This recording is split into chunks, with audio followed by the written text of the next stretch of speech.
preconditioned by all the media for the past couple of decades to slowly but surely start accepting the existence of aliens and UFOs.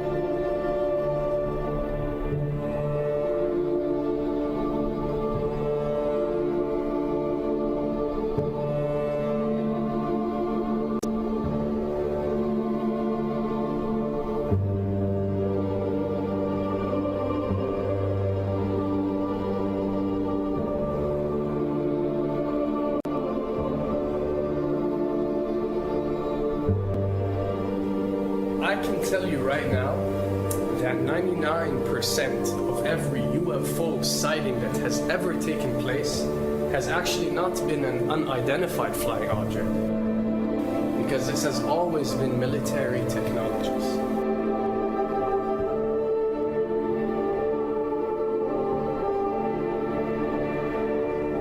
Another thing I'd like to point out is surveys and questionnaires.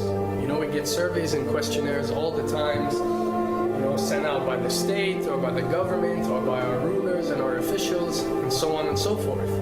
Do you really think that these ruling powers care about what you think?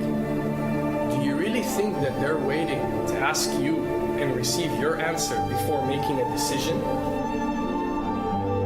What happens with these questionnaires is that they are released. For example, what country do you think the US should attack next? And if it yields back results like 70% of the US population believe Iran is the next country that should be attacked, this is actually a study conducted for the effectiveness of the media propaganda that they are using. So when they get such results, they look at it and they be like, all right, amazing. Our media propaganda is working. We are purposely trying to manipulate people to think that Iran should be the next one, and check out the survey results. We're doing a great job in propaganda. That's what it's all about. And if the results come back and they aren't up to par, so let's say 20% want war with Iran and 80% want actual peace, they say, okay, so now we have to go and rework our media propaganda and make it more effective so these percentages change. Why am I saying this? Because of the UFO phenomenon. Since the 60s, the amount of people who believe in extraterrestrials have skyrocketed, and they're only increasing day by day in our modern world. This only confirms the success and the plans that are taking place to first manipulate you to believe in UFOs, and second, to conduct a UFO attack that is going to force the whole world to unite to fight off this enemy and accept the New World Order. A former Canadian government official is warning we may be on the verge of intergalactic war, saying, quote, the Bush administration has finally agreed to let the military build a forward base on the moon, which will put them in a better position to keep track of the comings and goings of visitors from space, and to shoot at them if they so decide. I was introduced to the late Dr. Wernher von Braun in the U.S., the father of rocketry. In my first meeting with him, during that first 3.5 hours, he said to me, Carol, you will stop the weaponization of space, because there is a lie being told to everyone that the weaponization of space is now first being based upon the evil empire, the Russians. There are many enemies, he said, against whom we're going to build this space-based weapon system, the first of whom was the Russians, which was existing at that time. Then there would be terrorists. Then there would be third world countries. Now we call them rogue nations or nations of concern. Then there would be asteroids. And then he would repeat to me over and over, and the last card, the last card, the last card would be the extraterrestrial threat. As a military strategist, as a person who worked on the MX missile, which I did later, he said, you will find that there is going to be a spin to find some enemy against whom we have to build space-based weapons, and now we should expect the spin. And that's the formula, except that it's all based on a lie. A supersonic saucer. Called the Silver Bug, it was truly revolutionary. The plans show in detail a multi-jet engine craft that boasted amazing maneuverability and speed. It It's an intriguing thought that this concept may tie in with the work of the German scientists who brought saucer technology to the US at the close of the Second World War. What was needed were certain cover stories. What do you do when people are spotting aircraft and then telling reporters that they've seen something very unusual flying out of an airbase in Nevada?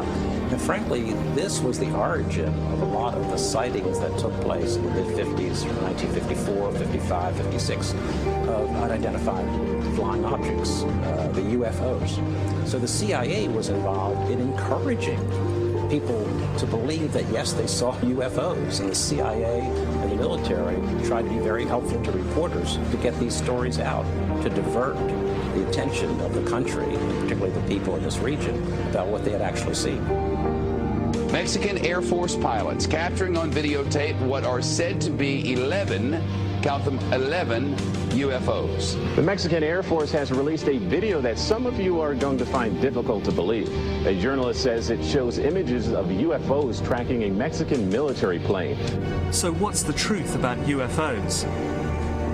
The story of successive attempts to develop radically new forms of flight, conducted under the strictest secrecy, is inextricably bound up with our relationship with UFOs over the last 60 years.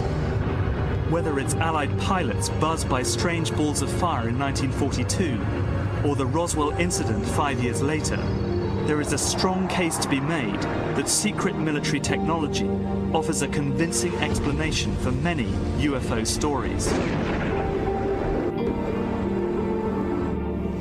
Anytime the government has secrets that they can keep from us, they can manipulate us by those secrets. In essence, they still remain 25 years at least ahead of us in technology, information, and knowledge, and secrets, and they are using them against us. I heard over the years many times over that the plan to usher in the New World Order would be to make all the people in this country and around the world feel totally helpless to prevent the New World Order from occurring, this world dominance plan, by saying that we had been invaded by aliens, so that we would say, oh, please, UN, come in and help us all. So bear in mind that there is a planned orchestration to get people to be submissive through the secret technology and information that they're keeping from you under the blanket of the so-called National Security Act.